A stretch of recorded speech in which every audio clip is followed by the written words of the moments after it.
Ele pediu a opinião da faxineira só para humilhá-la diante de todos. Ela ficou em silêncio. Mas quando finalmente abriu a boca, o sorriso dele morreu. E ninguém naquela sala conseguiu dizer uma única palavra. Alguém perguntou alguma coisa para você? A voz de Gustavo Fonseca atravessou a sala de reuniões como um tapa.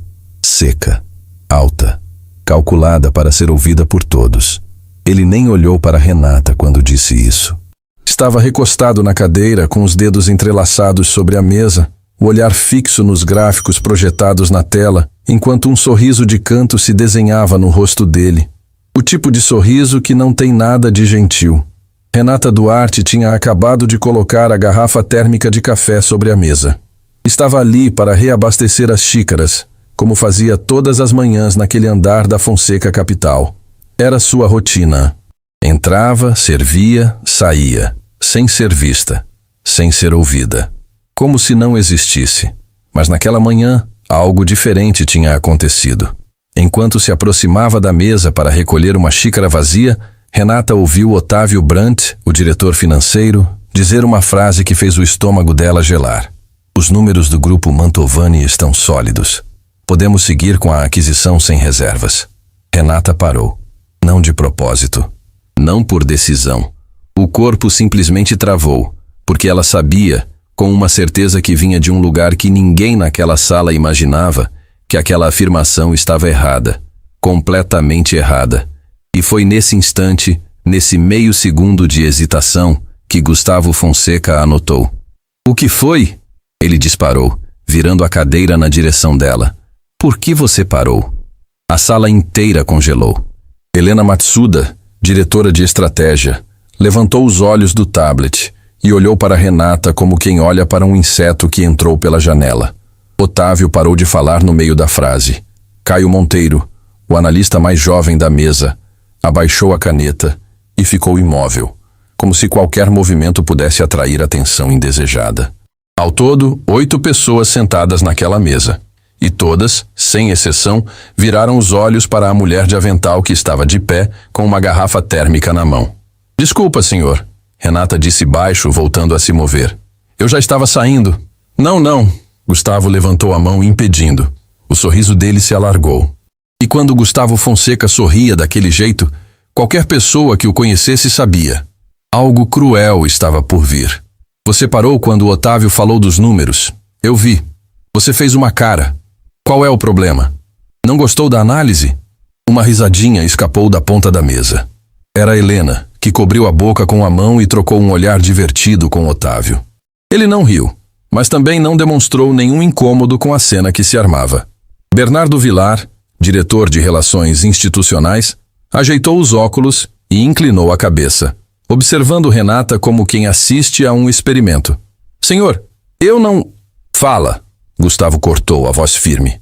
Ele se inclinou para a frente, apoiando os cotovelos na mesa, como um predador que acabou de encontrar entretenimento. Vai, me conta. Qual é a sua opinião sobre a aquisição do grupo Mantovani? Eu quero ouvir. Todo mundo aqui quer ouvir, né, gente? Ele olhou ao redor da mesa, buscando cúmplices. Helena assentiu com um sorriso contido. Otávio cruzou os braços, esperando o show.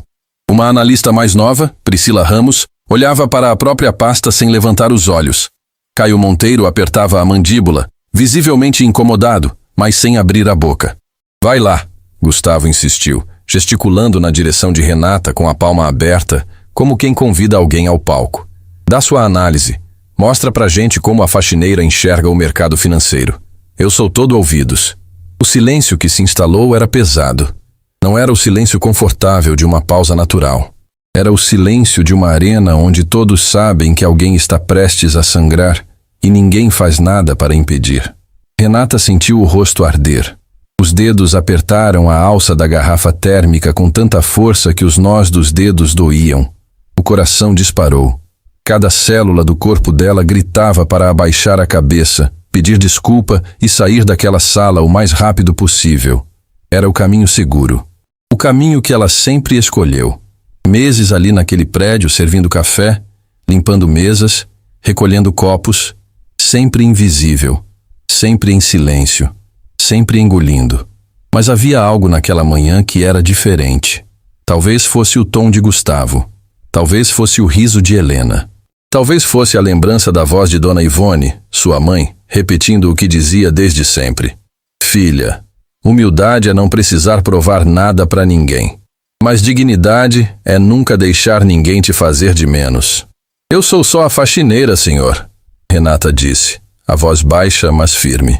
Não é meu lugar opinar. Exatamente. Gustavo bateu na mesa com a palma aberta, fazendo as xícaras chacoalharem. Exatamente. Não é seu lugar.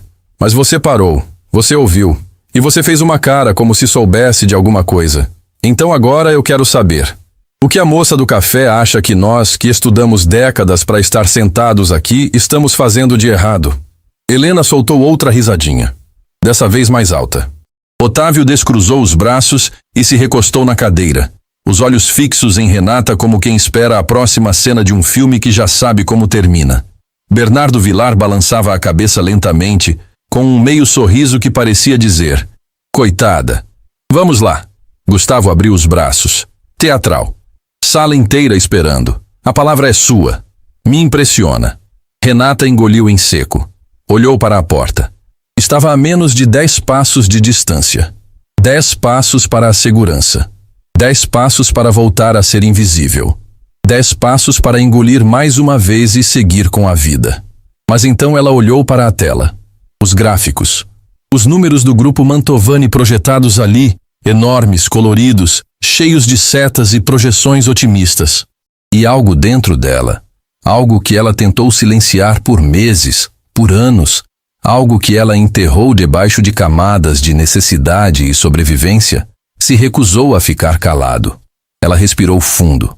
Soltou o ar devagar e disse: o fluxo de caixa livre do grupo Mantovani não sustenta a projeção que está nessa tela. O sorriso de Gustavo vacilou. Não desapareceu. Ele era experiente demais para deixar cair a máscara tão rápido. Mas vacilou. Um tremor quase imperceptível no canto dos lábios. O quê? Ele perguntou, a voz ainda carregada de deboche, mas agora com um fio de algo que não estava ali antes.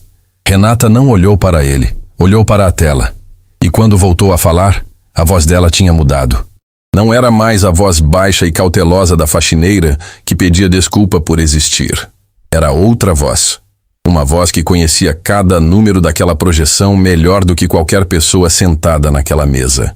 A margem operacional caiu nos últimos períodos consecutivos. O endividamento de curto prazo cresceu acima da capacidade de geração de caixa. E a projeção de receita que está nessa tela usa como base um contrato com o setor público que ainda não foi renovado e que, pelo histórico de atrasos desse tipo de renovação, tem chance real de não se concretizar no prazo que vocês estão considerando.